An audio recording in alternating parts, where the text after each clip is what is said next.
नमस्कार, धर्म ज्ञान के दर्शकों का स्वागत है। मैं हूं आपके साथ कविता राणा। इन दिनों सोशल मीडिया पर एक ऐसा वीडियो वायरल हो रहा है जिसे योगी आदित्यनाथ की ऐतिहासिक जीत की वजह बताई जा रही है। जी हां, अपने राजनीतिक करियर में संत से राजनेता बने योगी आदित्यनाथ ने बड़े बड़े कीर्तिमान स्थापित किए हैं। अब देखिए ना, महज 26 साल की उम्र में संसद पहुंच गए। बतौर सांसद 5 बार बैक टू बैक गोरखपुर का प्रतिनिधित्व किया। जब साल 2017 में यूपी की जिम्मेदारी मिली तो 5 सालों के भीतर शानदार काम कर सूबे में एक बार फिर कमल खिलाकर पार्टी को प्रचंड जीत दिलाई। 37 साल बाद सूबे में पार्टी की बैक टू बैक सरकार बनवा डाली और इस बीच कई सियासी अंधविश्वासों को भी तोड़ा। जी हाँ, बतौर मुख्यमंत्री नोएडा के 19 बार चक्कर लगाए और फिर भी कोई भी अपशगुन उनकी गद्दी को हिला नहीं पाया। आज पार्टी के भीतर पीएम मोदी के बाद दूसरे नंबर पर अगर किसी राजनेता को देखा जाता है तो वो कोई और नहीं बल्कि यूपी के बुलडोजर बाबा यानी कि योगी आदित्यनाथ ही हैं।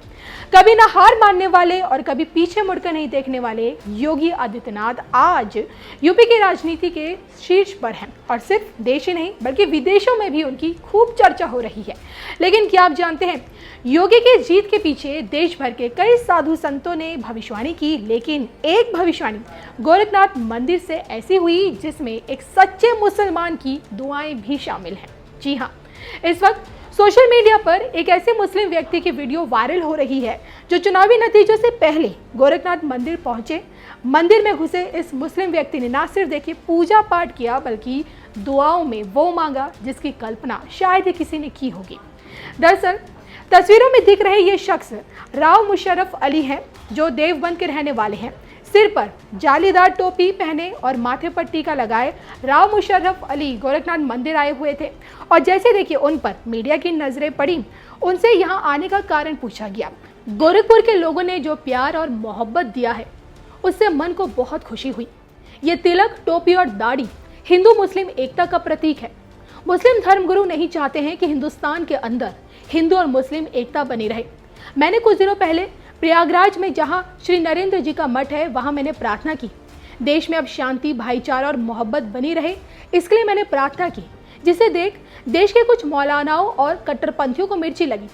मैं ये बताना चाहता हूँ कि भाईचारा और शांति के लिए प्रार्थना करने से इस्लाम खतरे में नहीं आता है। मैंने गोरखनाथ मंदिर आकर प्रार्थना की।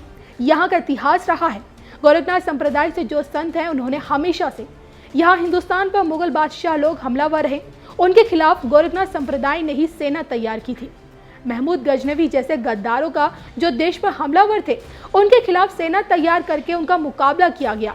वही सेना आज यहाँ मौजूद है संतों के रूप में, जिसका नेतृत्व हमारे मुख्यमंत्री योगी आदित्यनाथ कर रहे हैं। मैं यहाँ आया हूँ ये प्रार्थना करने, ये दुआएं मांगने कि सूबे में फिर से कमल खिले और योगी आदित्यनाथ फिर से उत्तर प्रदेश के मुख्यमंत्री बने।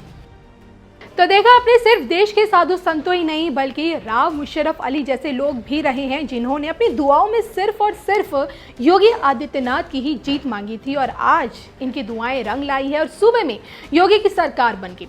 फ्लैशबैक में जाएं तो जगत गुरु रामभद्राचार्य से लेकर मौनी बाबा और महाकाल नगरी के बाबा बम बम नाथ ने भी योगी आदित्यनाथ की जितनी भी भविष्यवाणी की थी, इन तमाम हस्तियों ने दो टूक में इस बात की भविष्यवाणी कर दी थी कि योगी ना सिर्फ दोबारा मुख्यमंत्री बनेंगे बल्कि सूबे में बहुमत के साथ बीजेपी आएगी। और अब जो कि महंत से मुख्यमंत्री बने योगी आदित्यनाथ और गोरखनाथ मठ का जिक्र छिड़ा है, तो आपका यह भी जानना जरूरी है कि बतौर सन्यासी बनने के बाद योगी आदित्यनाथ ने पहला काम क्या किया।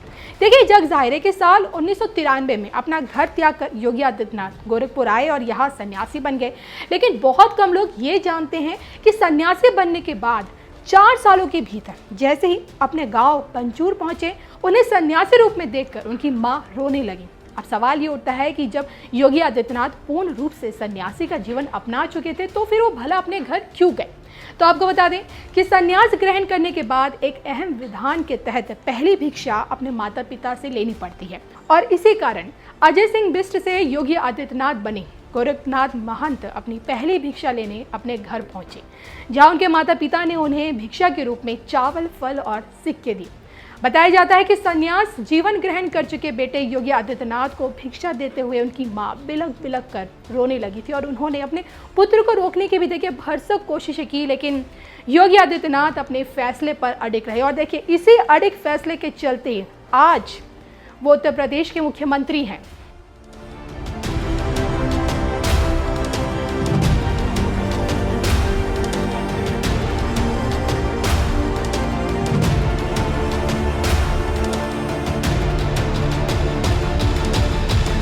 आज बाबा का विशेष अब हमारे इधर भी जय श्री राम। हाँ हाँ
भुजगेन्द्रहारं सदा वसन्तं हृदयारविन्दे भवं भवानी चैतम्। ओम ह्रीं भैरव भूतनाथस्य भूतात्मा भूतभावना चेत क्षेत्रपाल चेतो चेतो विराट अस्मचानवासी मानसासी घरपरासित मानदक रतप पानप सिद्धि सिद्धिद सिद्धि सेवित कंकाल वकाल दमन कलाकाष्ठा तनु कवि नेत्रो भगवता पिंगल लोचनम शूलपाणि खड़गपाणि कंकाली धूमलोचनम अभिरूप भैरवीनाथो भूतपो योगनीपति धन्नो धनारिच धनुआपति भावित नागारो नागपासो वेदकेश कपालवित काल कपाल माली च कमली कला निधि तिलोचनो जन्यस्तसिगिच तिलोपति नेत्रो डिंब शांत शांत जनप्रिय बटको बटकेश्वर खडवांग वर्धारक भूताद सुपदु विश्व प्रचारिक दुर्तो दिगंबर सोणि पांडोजलम प्रशांत शांतिद शुद्ध शंकर प्रिय बांधवम अष्टमुदि चक्षु ज्ञान चक्षु तपोमे अष्टाधार तलाधार सर्वेश भूधरो भूधरादि सोपति वर्धरात्मज कंकालधारी मुंडिच नागेभ्योपवीत जिम्बड़ो मोहन स्तंभि मारण चोबड़त सासु तुलांजन पक्को दत्ता मुंडभूषित बलबुक बलबुक नाथो च बालु बाल पराक्रम सर्वापत्ता रण दुर्ग दुष्ट कामी कला निधि कांत कामी वचकित वची सर्व सिद्धि पदो वैद प्रभु विष्णु बंबटुकाय आप तो ढाल है महाकुरकुरु वचकाय पद धीरोगा नाम व्याधि नाम काल और पुष्प मांगे फेंक दीजिए चरण में बाबा लाए के रखा आरती ऐसे दिखा के नहीं